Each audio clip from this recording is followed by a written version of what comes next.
Welcome to the Fabulous 413. I'm Khalees Smith. And I'm Monty Belmonte. Coming up, the first installment of Meet the Mayor with Holyoke Mayor Joshua Garcia. And later, word nerd Emily Brewster, resident wordster from Merriam-Webster in Springfield, on the meaning of love.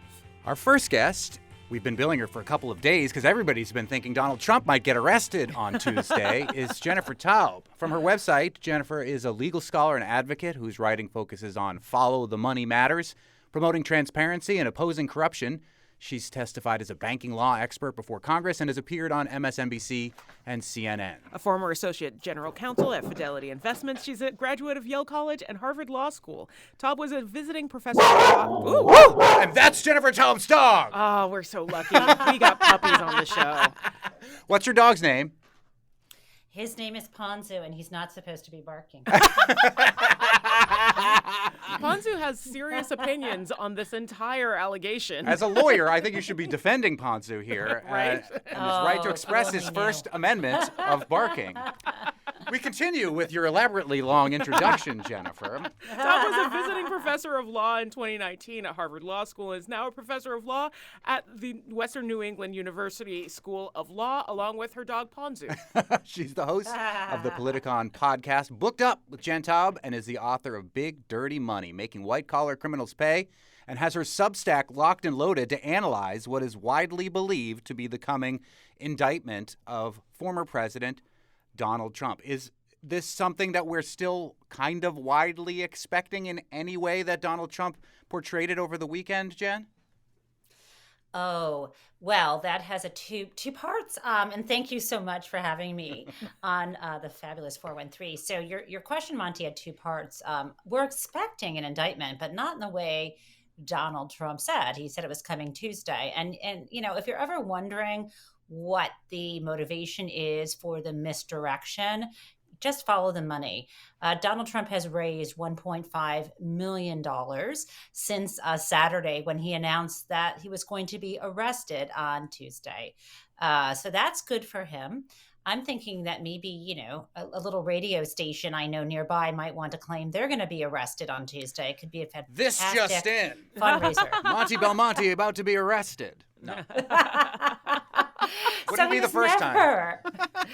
He was never going to be arrested. He was going to be like every other high-profile criminal and, you know, white-collar, or what I've been calling orange-collar criminal. They're allowed to, you know, arrange for the you know, arriving at that arraignment. That, you know, no handcuffs, no, you know, helicopter chases over, you know, over a van, Right. Or was it a white Maverick? I don't know. But anyway, you know, he was never going to be arrested, and he had no idea that it would be Tuesday. He was just thinking that that might have been the earliest possible date. Where, you know, at this point, could be tomorrow, could be next week. But, you know, it's kind of like one of those horse races, because we also have like breaking news from some of the other prosecutors who have a grand jury pursuing him. I mean, there are other jurisdictions and many other potential indictments. So I'm not sure who's going to get to that finish line first. Most likely Alvin Bragg. How many grand juries are pursuing him currently? At least 3. That's more than you should have. Yeah, well, what my question is, so I served on a grand jury a couple summers ago, and it is a very secretive and private thing. We were not allowed to talk about any of the cases. We were not allowed to discuss it, even with our own family members. Why do we know so much about what grand juries are doing in regards to Donald Trump? 3 grand juries. Oh, because jurisdictions vary. I think the one that comes to mind, for which we know, I think, TMI, too much information, was the in Georgia, that Fulton County special grand jury. And the laws in Georgia require before one of these county DAs indicts someone, they have to like get a recommendation first from a special grand jury. Once they give a recommendation, then they can move on to your, you know, ordinary grand jury where the evidence is presented and they decide whether to indict or not. And it turns out that the rules around those special grand juries, like they're allowed to, there's like not a gag order on them. They're allowed to say whatever they want as long as it's not related to what they discussed in their deliberations, or at least that's what the guidance the judge gave them. And so that's why we had, you know, that sort of whirlwind media tour and then radio silence from the chair. And then we saw, I think a few days ago, some other members of that special grand jury talking. And as for the New York, a bit different. The fun rule in New York is that before you can indict a defendant in New York, you have to give them the opportunity to, they themselves, appear before the grand jury or a surrogate. And that's not always the case. It's certainly not the case in federal grand jury. So that opened the door for Donald Trump, or in this case, Robert Costello, someone who is, of all people, Rudy Giuliani's lawyer. I mean, this stuff is, it's like they only have paid one cast for this season to wrap things up, But anyway, Robert Costello appeared, and so of course we found out what happened before the grand jury, because as witnesses you can say whatever you want. So he held a press conference out in front of the courthouse. As for today, we're not sure where the leak came from, but it probably came from someone in the grand jury or someone in the DA's office, probably that someone from the grand jury saying, we're not going in today. So that's how we're finding stuff out, a combination between that's what the law allows and leaks. So along those lines of these three grand jury cases, what's the difference between him being brought up, with those three on state charges as opposed to if there were charges brought up federally? Oh, so the third one I'm thinking is the federal one, because Jack Smith, who is the special counsel, not to be confused with Robert Mueller, but Jack Smith, who was the other one, but Jack Smith, who is the second special counsel who has investigated, allegations of Donald Trump's felonious activity, he has a grand jury.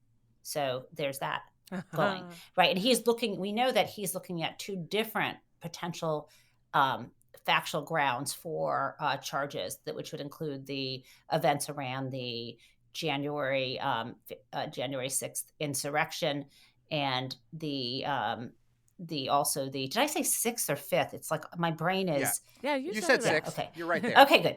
And I said it. And then also the documents that he hoarded at Mar-a-Lago. Those are two different areas that have been assigned to Jack Smith to deal with. And he's got, I don't know if he has one or two grand juries in connection with that. We're speaking with Northampton's Jennifer Taub, who is a professor of law at Western New England University. And we're talking about what everybody was talking about over the weekend, most especially Donald Trump, the idea that Donald Trump, the former president, was about to be arrested, and specifically on Tuesday. It didn't happen on Tuesday, and here we are on Wednesday, and it hasn't happened. And a grand jury... So against what I would normally do. If I were indicted on a grand jury, I think I would maybe try to keep that as much to myself as possible. Well, I mean, as Jen said, it's become a marketing tool. He is continuing to run for president. Right. And you did mention that there was a potential leak from a grand jury. Does that jeopardize what the grand jury's tasked to do? If a leak could be found, could all of these charges then be thrown out because legally...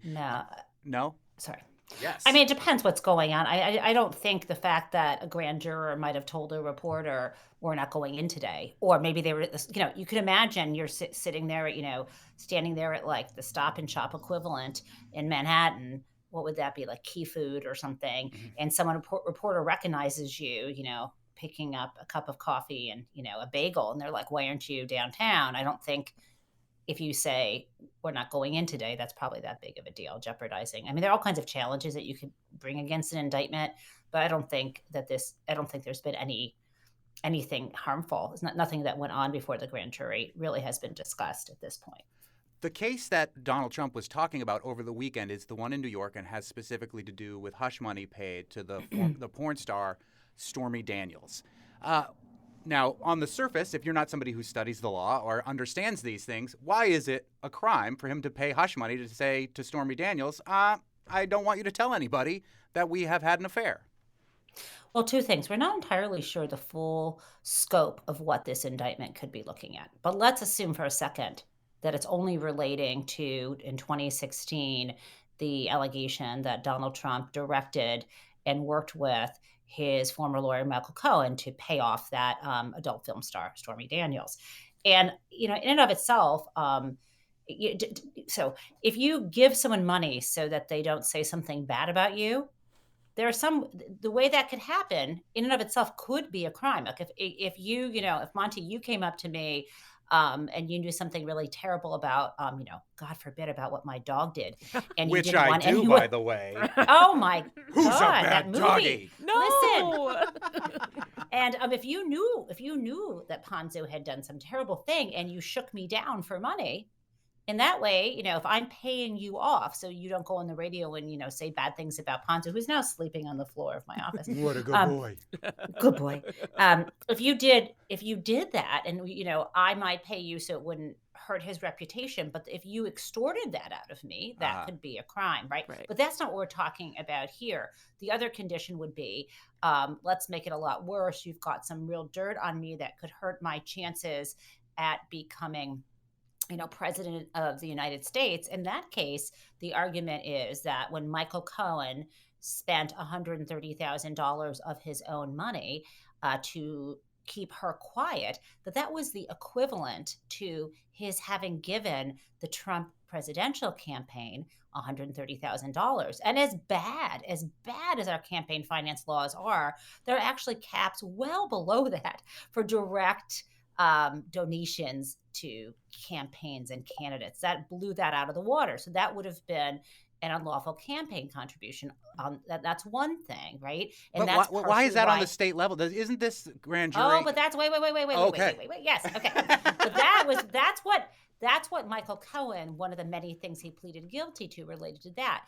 But now the state level, that's not that. There's a little bit of an other complication, because when Donald Trump went to pay back Michael Cohen, instead of remember, it's always follow the money. Yes. Instead of reaching into his own personal bank account, he decided to use the Donald Trump organization, the business, to do that. Now, again, having your business do things for you, okay, let's forget the campaign aspect.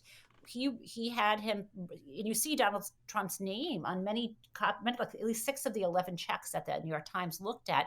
He signed checks on behalf of the business. He was president of it, to pay legal fees of like $35,000 per check to Michael Cohen in connection with this and another payoff. And the problem is, a legal fee is an expense, right? And you're saying something is an expense incurred by the corporation when it was not. This was for the campaign, not for the corporation, or if it wasn't even for the campaign, it was for him personally. Mm-hmm. So there's that. So you've got the falsification of business records. That's a state statute they're looking at. But there's more. When a business says something's a business expense, it reduces the amount of income they have, and therefore the amount of business income tax that the corporation would pay. There's potential tax evasion charges here. And it could go on and on. And by the way, this is very parallel to what Donald Trump's 2 corporations that do business as a Trump organization, the Trump Corporation and the Trump Payroll Corporation. Remember, they were convicted by a jury. I know that's so long ago, in December. And the sentence was last month in February or January. Guys, let's we've wiped our brain clean of the fact that his businesses were found guilty by a jury. And by the way, guess who the DA was? Alvin Bragg, same DA. They successfully bring a case of, guess what, falsifying business records. And what was the falsification of business records there? Related to, filing false tax forms and so on. So we've got the business records, we've got we also had a separate tax fraud charges. There was conspiracy, and there was like a scheme to defraud. And by the way, and so just to go back, a lot of people are like, big deal, business records, falsification. Well, this DA, since he's been in office, has brought a lot of those cases, not just against Donald Trump's corporation. And in this case, it would be a felony if the business records that were falsified also facilitated this tax fraud. I'm take a breath now. It's going to all come down to, so I'm so excited. It all comes down to, though, this idea of intent. And so that's always the biggest problem. Can you show that we know that Donald Trump has said out loud that he paid those checks? I mean, I think I saw a clip on Fox News. I was looking through things the other day. His name is on the checks. So we know that part. The question is that second part about knowing the tax evasion part or part of a scheme to defraud. We just have to see. So that's what I'm thinking around this. It's also possible Alvin Bragg throws in the stuff related to the scam that his businesses were convicted for, which related to inflating and deflating assets. So we don't really know what's going to come down from Alvin Bragg for sure. But I think it's going to be pretty juicy. So Stormy Daniels is kind of a smokescreen, just a little bit, and a man who has declared on television before that he does not pay taxes is currently under investigation for both fraud and tax evasion. I think so. Okay. I think that's what's going on. That makes a lot of sense. Thank you. You definitely get an A+. Thanks for that. Thanks. Jen Taub is from Northampton and is a law professor at Western New England University School of Law, has a book all about following the money for white-collar crimes. It's called Big Dirty Money. It's an excellent read. Thank you so much for helping explain some of this confusion to non-legal scholars such as ourselves, Jen. Sure, and I would love to come back once we have an indictment, 2 or 3 of them. Oh, absolutely, because we will understand probably even less when that happens. But you make it so easy. Oh, and one more thing, Monty, your check's in the mail. Okay, great. Oh, no! I'm going to keep Don't everything say that. between that your dog did absolutely secret. Yes. We're not, wait, this isn't a hot mic still, is it? Thank you so much, Jen. Up next, word nerd Emily Brewster from Merriam-Webster in Springfield on the definition of love. Coming up in the Fabulous 413 on NEPM. Since my man and I ain't together, keeps raining all the time.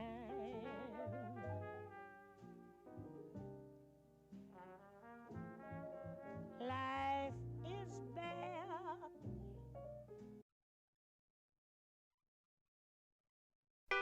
Emily Brewster is our resident wordster from Merriam-Webster, our dictionary in Springfield. She was kind enough to give us a glorious tour of that building right down the street from the NEPM studios. We've also talked with Merriam-Webster editor Peter Sokolowski, who hosts the jazz show here at NEPM, about words, with Elon Stabans, about the transformation and changes and beautiful parts of American English, at which Peter is featured in that book. But more sort of rudimentary how the dictionary works from Emily Brewster today about what your job as a dictionary editor actually entails. Yes, my job, and really the job of lexicographers in general. I think there's frequently this this disconnect between dictionary makers and dictionary users. From a lexicographer's perspective, my job is to tell the truth about words. That's how Philip Gove, who was the editor-in-chief of Merriam-Webster when the 1961 Third International Dictionary was published, and unabridged dictionary. That was how he put it, to tell the truth about words. And I really like that idea, because that is our job. And then determining what exactly that truth is where it gets really interesting. Yeah. And especially when it's words that become controversial for some reason or another. There was a huge write-up in the New York Times over the weekend about the word woke and the way that it's been used originally, the way that it's been weaponized now in some political circles. And how does the dictionary handle those type of situations? Well, we have to just examine the evidence. We're very comfortable with the idea that words shift in meaning, that a word that has a very positive connotation will then later develop a negative connotation, or that it will hold both of those in different uses and in different instances. I think it's really interesting, though, even aside from that, like kind of very basic way that sometimes people approach a dictionary and they want the dictionary not to tell them what a word means, but what a thing is. So I like to think about this in the context of the word love. Aha. The word love is always looked up a lot, but especially around Valentine's Day. People are just looking up love lot. It's almost too predictable. Come on. Look up love in October. Well, they do look up love in October, but at Valentine's Day they really, really look up love. And we know that it's not because they want to know how it's spelled or what its inflections are. Is it because or of the that etymology. song, What is Love? What is love? Baby, don't hurt me. Don't hurt me. No, I think it's the other song. I want to know what love is. I want to know what love is. Emily Brewster, I want you to show me as a dictionary editor. I have some emails to read to you from people who have written to us. This is really how we know what they want. So this email was received May 21st, 2018. You need to change the definition of love because what I feel for my girlfriend, name withheld, is far more than what the definition states. Oh, my. All right. You ready for another one? Yeah. Okay, this is an email received October 15th, 2015. Oh, they are looking up love in October. Well done. Yes, it's true. And May. As a dictionary, can you please tell me the true meaning of love? Because I'm going crazy now. Help me love lots. And then they use love anyway, even though they don't themselves feel like they know what the meaning is. Yeah, well, I mean, they have some sense, but they want us to tell them more. It seems like we should actually hear how Merriam-Webster defines love for these people and for other people that may be confused about love and are looking to the dictionary for love. Okay, I will tell you that, but first I want to share with you one more email. Oh, yes. And this is Please do. Sometimes they want to offer us helpful suggestions and corrections. So this email says, a new definition of love. Love, when two life forms use one another for leisure, trust, information, and or work. Webster can add more if they wish. Does this happen a lot where people write their own definitions to the dictionary and send them in? Oh yeah. And frequently they want credit or money. Has anyone ever been credited for getting a word in the dictionary? So there was a period of time there where Stephen Colbert was trying to push hard to get truthiness in the dictionary. Truthiness is anyone can read the news to you.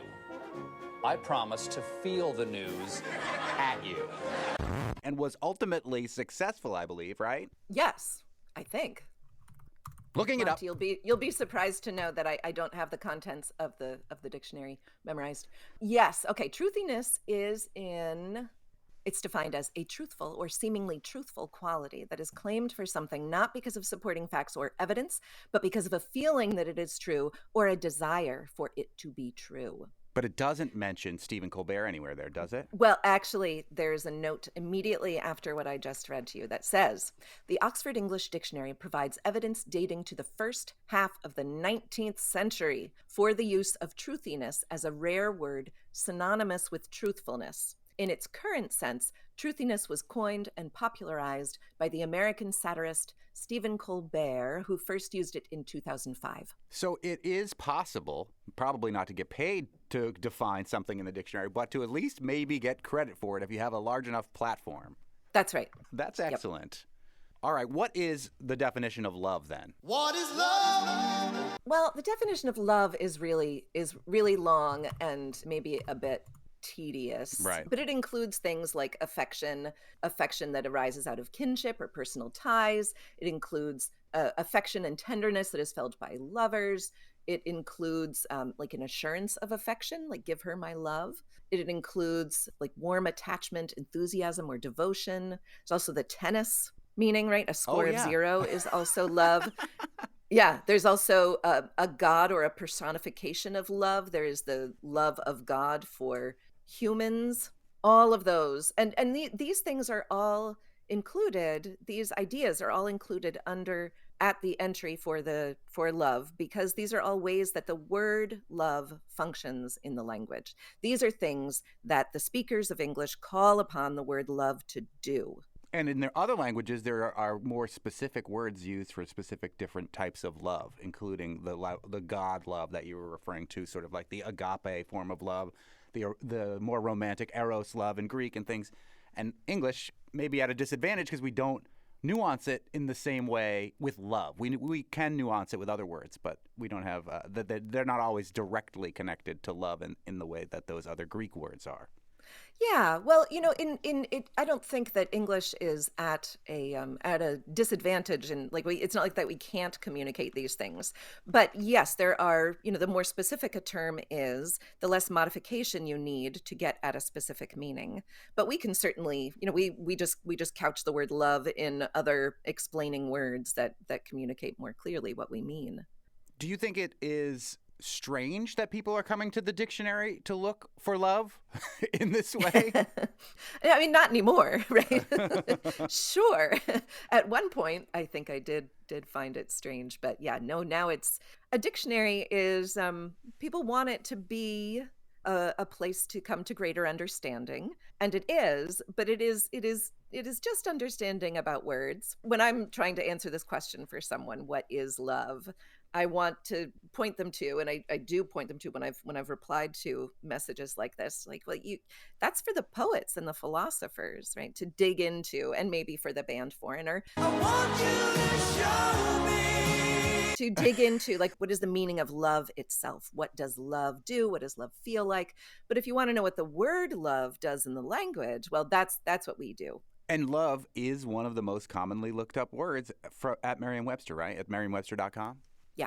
Now, other really commonly looked up words are looked up for exactly the reasons that that we expect people to look to a dictionary, like affect and effect. Oh, yeah. Right? Like that pair is just such a beast. It really So, is. yeah. I consider myself a reasonably intelligent person, and I struggle with this one mightily. I struggled with it until I wrote the usage note for the dictionary, and then I finally got it down. Okay, so maybe we should read that usage note, because maybe that it will then guide me. Like, I feel like I've got a relatively good grasp on the whole thing, but I second guess myself every time, and then I usually end up saying, like, I'm going to come up with a different word besides effect or affect and just go in a different direction with this sentence that I'm writing. Well, I mean, the simplest thing is to just think that in most cases, if you want a verb, you want affect with an A.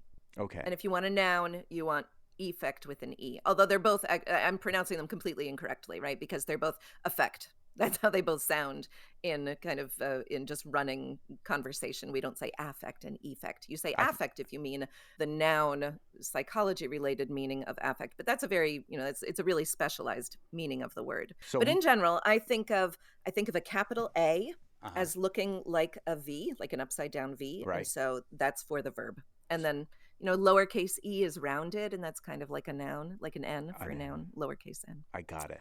Affect, verb, effect, noun. But I do think we should say them differently. It's like people with Boston accents are really good at differentiating between the name Mary versus I feel merry and I'm going to marry.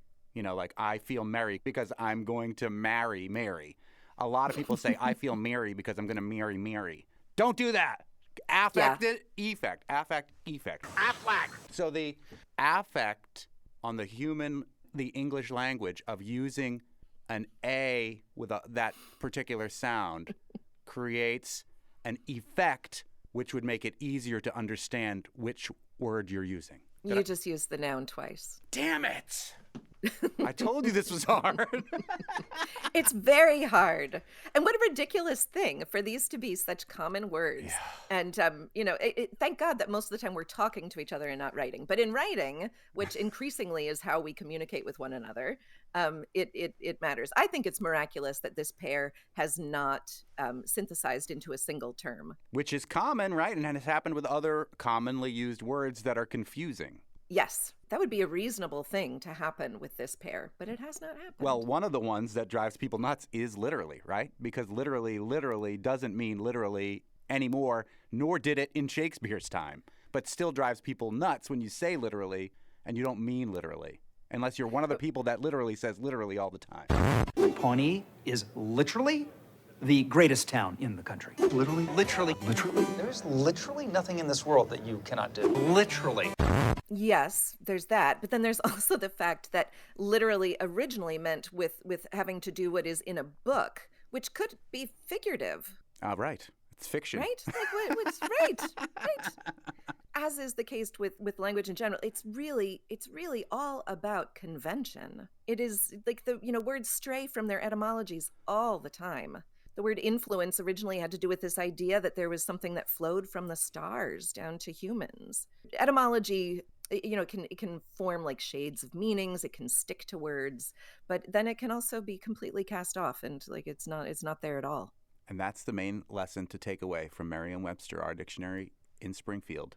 You got to just roll with where the language is going to go. Merriam-Webster calls balls and strikes, just saying how people are using the language. Yeah. This idea of like what defining what a word means as opposed to what a thing is, like love. We talk about it in kind of funny terms of one is real defining and one is word defining, which means in a sense that, Foreigner is doing real defining. And we at the dictionary are not. Because they want to know what love is and they want to be shown it. They don't want to read about the usage. Because they're talking about actual love and not the word love. Got it. That makes a lot of Yeah. sense. Don't come to the dictionary to find actual love. Come to the dictionary to find the definition of the word love. But you can build a love of language by coming to the dictionary. So that's finding love. Looking for love in all the wrong places.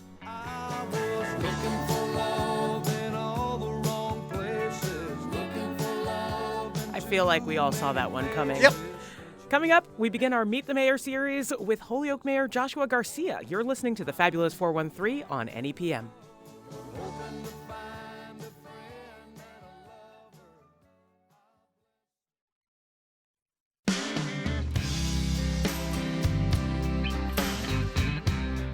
Welcome back to the Fabulous 413. I'm Khalees Smith. And I'm Monty Belmonte. It's time for our first installment ever of Meet the Mayor. Our first mayor is Joshua Garcia of Holyoke, elected on November 2nd, 2021, after 3.5 years as town administrator of Blandford. Fake mayor, I like to think of town administrators, which I unelected, but still doing a lot of the same work. Prior to that, Joshua worked at the Pioneer Valley Planning Commission and the Holyoke Housing Authority. He has also served as a member of the Holyoke School Committee, Holyoke Fire Commission, Holyoke Community College Foundation, the Public Health Institute of Western Mass, the MIIA Health Group Trust, and Nueva Esperanza in Holyoke. Joshua is a lifelong resident of Holyoke, having gone through the public school system and Holyoke High School before attending Westfield State University, where he earned both his bachelor's and master's degrees. He lives with his wife, Stephanie, and 2 children, Ethan and Allison. Welcome, Mayor Garcia. I can hear him clicking in there, but I don't know if he can hear us. I hope that he can. Mayor Garcia, can you hear us? I can hear you. There Oh, good. we Did you miss go. the incredible introduction we gave for you? He's so proud Did of I us. miss the introduction? yeah. I missed it, That's literally. okay. Don't worry about it. You know who you are, so we don't have to tell you who you are. Yeah, it's called Meet the Mayor, the segment, and we basically told them everything about you already, so we can just let the conversation totally end fine. now. No, I'm just kidding. All right. see you You've been later. mayor for just over a year. It took so long to get here. I know.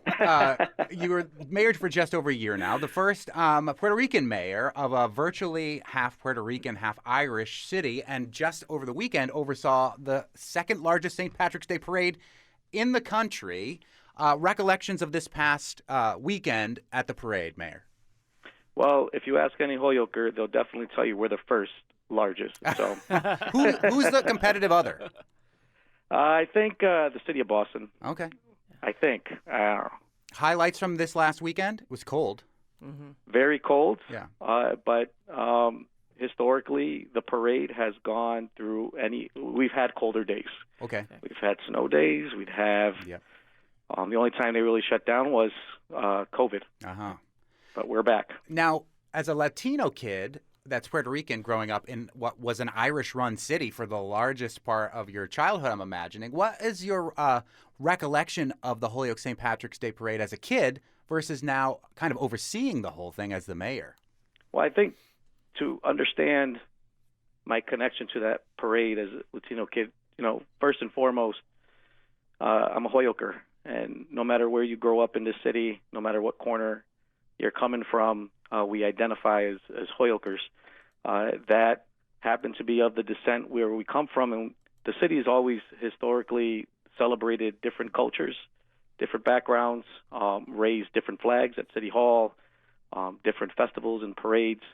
And so, it's always been an exciting time for every kid growing up in the city, going to that parade and participating in it, marching in it one way or another if you're part of a youth organization.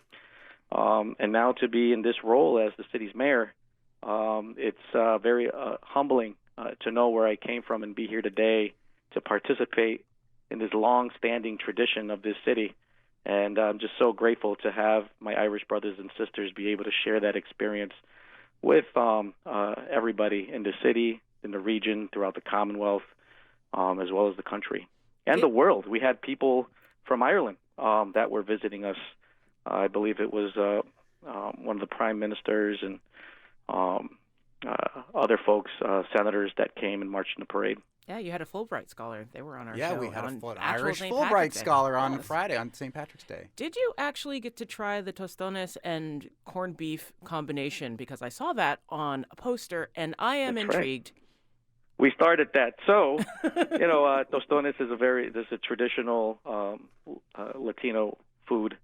Fried plantains. Well, twice fried Yep, plantains. fried plantains. And then you got the corned beef. And so the idea behind that, we have this business owner on the other side of High Street on road race day. I wanted to help our local business get folks to explore the other side of High Street. And so we mixed the two cultures, Puerto Rican and Irish. My city treasurer joined me on that. He's Irish himself. And we did a mayoral city treasurer reception, corned beef and tostones. I got to try that sometime. It's really good. It sounds tasty. Bigger fan of tostones than most corned beef personally over the years, even though I'm half Irish.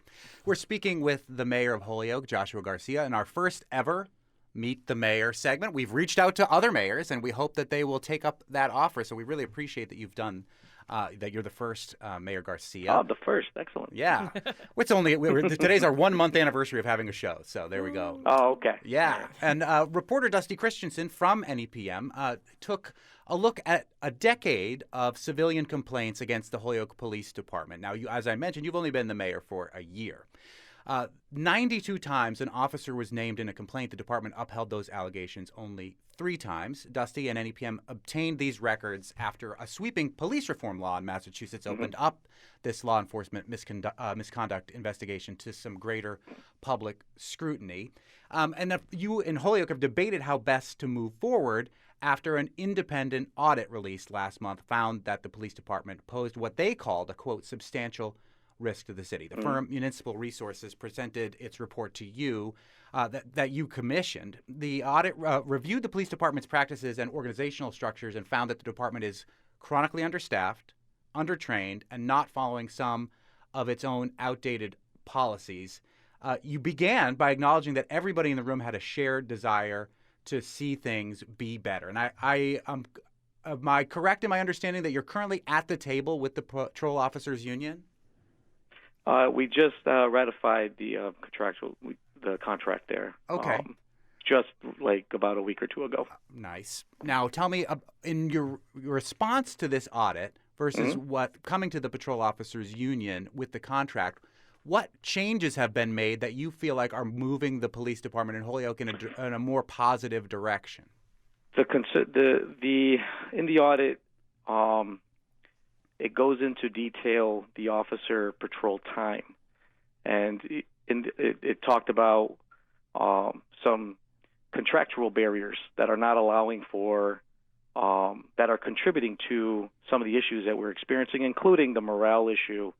I don't know if you saw the presentation at all, but they talked, or even in the report, they talked about officers being held back to work another shift because of the shortage when officers go on vacation or when they're out on injured on duty or whatever the situation might be, where there's no other option than to hold an officer back, and nothing adds to the morale problem more negatively than doing that.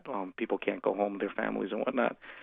But one of the things that we negotiated was time off. The hours allotted to time off. I forget the numbers that it is, like the sick time and the time off time and whatnot. So that was and it wasn't just the patrol officers. It's the union, the supervisors, officers as well, where we were able to renegotiate that. But there's still so much more work to do. I think the audit in its release, while this was happening at the same time, didn't allow for, we were already near end. But I think what I appreciate today, we have a chief that's in there having a candid discussion with the folks internally in that department, understanding the information that's coming out of this, working on a plan to start implementing the recommendations that came out of it. Everyone is kind of learning and understanding together, including the public and the council, as well as me as the mayor, so that we can start getting on a better path forward. It's a very complex problem, and it's not just that department; it's many departments. But with this one, it's its own complexity of its kind. And so the best we can do is, acknowledge that there are problems. So we don't want to hide anything. And then from there, get stakeholders together and say, okay, well, what are we going to do to resolve these issues so we're providing better services to the community? Before we take a quick break, this audit that came out, and we're speaking with the mayor of Holyoke on our first Meet the Mayor segment, didn't really get into the details of the financials, a forensic financial audit of the departments and the handling of the state and federal grant programs. Do you intend to do an audit of that nature? I would like to. The thing is the financial audit, when we were procuring services from a qualified consultant to help engage in the audit, those that submitted didn't necessarily have that financial in-depth background. I think what I'm going to need to do is bring in a CPA to look into it. Mm-hmm. At the same time, and believe me, I want to make sure no stone is unturned. And when I'm able to, I would love to evaluate that in case I'm missing anything. At the same time, there isn't a real when you're in this position, from the outside looking in, it feels like there might be an issue with how, maybe but once you're in here and you're able to ask the questions and you're able to look into and explore, and you get a very different perspective of what's happening. And, in local government, we have our city auditor that is, everything we do and how we manage our finances are bound to, Mass General law and best practices. And we have a city auditor that works hand in hand with that department to make sure that how we're moving money around, for example, is not conflicting with the laws of the Commonwealth on how we manage resources.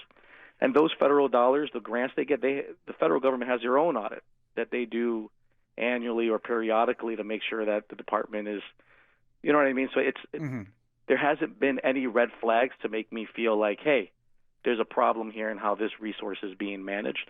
But with that being said, it's healthy to have CPAs and come in and look into that, because you want to make sure that you're practicing the you're being a good stewards of public resources. We're speaking with the mayor of Holyoke on our first ever Meet the Mayor segment on the Fabulous 413. Coming up, we'll talk about pizza. We will talk about schools. And maybe the quarry. Yeah, maybe the quarry with a listener question. You're listening to the Fabulous 413 on NEPM.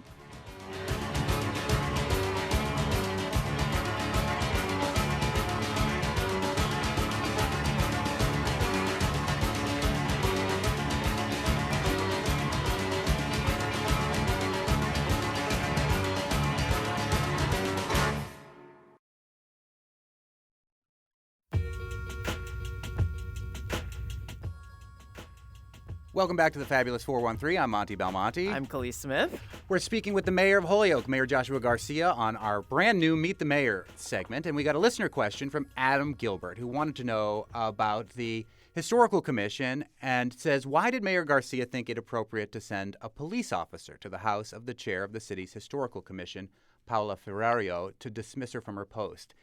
That is not how dismissals are done, he says ordinarily. Does he believe this is an appropriate use of the city's police?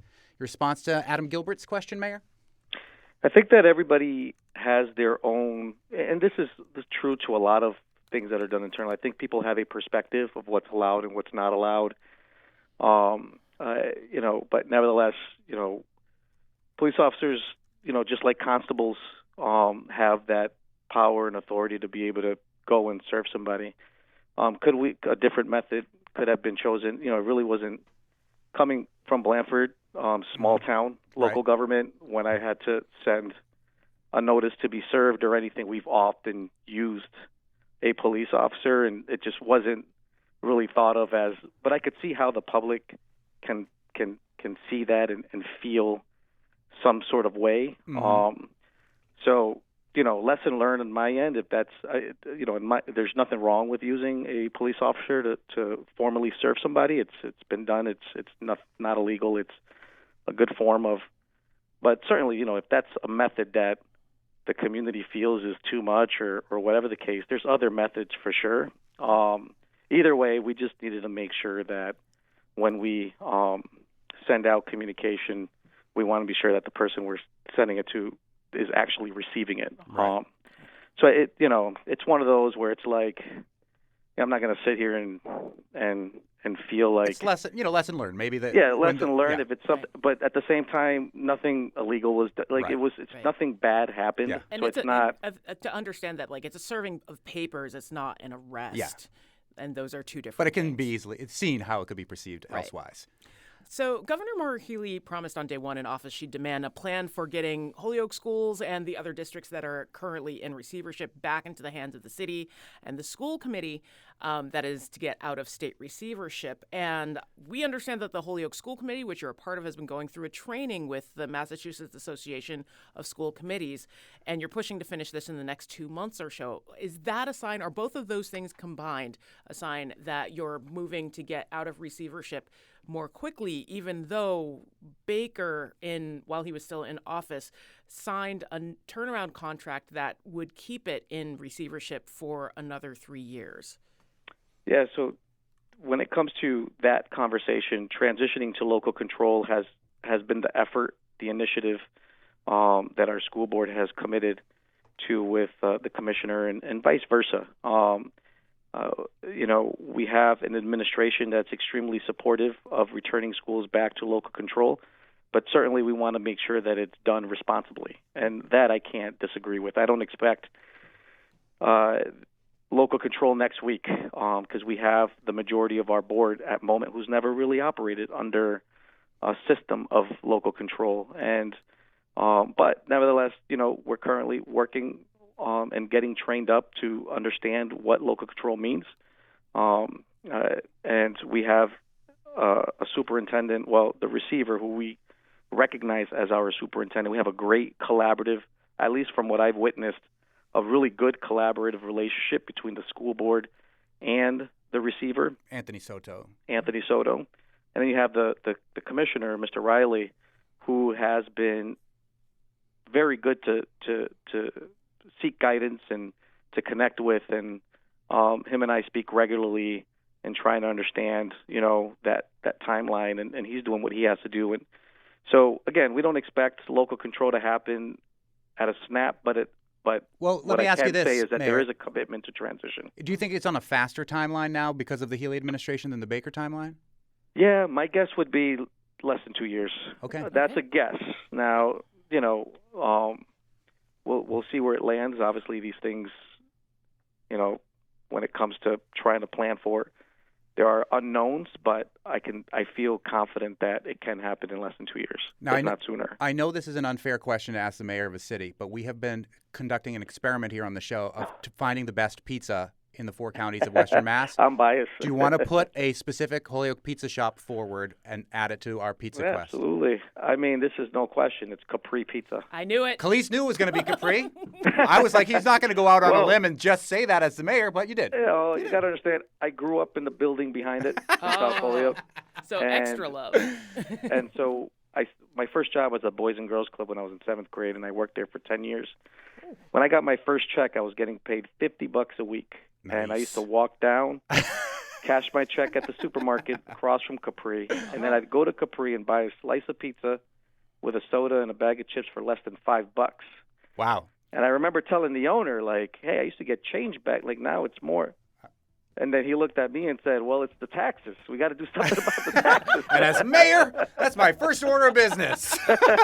Mayor, I think that's changed hands. Now it's Key Food, and they do great things with chicharrones. So, Mayor Joshua Garcia, our first guest on our first Meet the Mayor series. Thank you so much for doing this. We've got many more questions for you. We'll have you on again sometime soon for sure. For sure. Great. Thursday in the Fabulous 413, the Honorable Judge John Hodgman, author, actor, comedian, personal computer, former Valley resident, and fake internet judge. He's one of the stars of the new musical Hulu show debuting Friday, Up Here. Got a minor household dispute for the Honorable Judge John Hodgman to adjudicate tomorrow? You can email it to us, thefab413@nepm.org, or text us, 1-800-639-9120, or call that number live tomorrow during the show. Plus, our regular Thursday segment, McGoverning with McGovern. You can send us questions for him, too. Fab413@nepm.org or 1-800-639-9120. Tina from Florence did. She wants to know what the deal is with the new fence surrounding the Leeds VA. So I'll ask him tomorrow. Our director is Tony, needs to schedule baby goat time soon, done. Our engineer today is Bart, swears at machines, Rankin. Our technical team is Kara, does not mince words, Foster, and punk rock Dubé. Musical thanks to Spouse, Happy Valley Guitar Orchestra, who are performing at Bombix in Florence this Saturday, the Beatles, Billie Holiday, and Homebody. I'm Khalees Smith. I'm Monty Belmonte. See you tomorrow. On the Fabulous 413.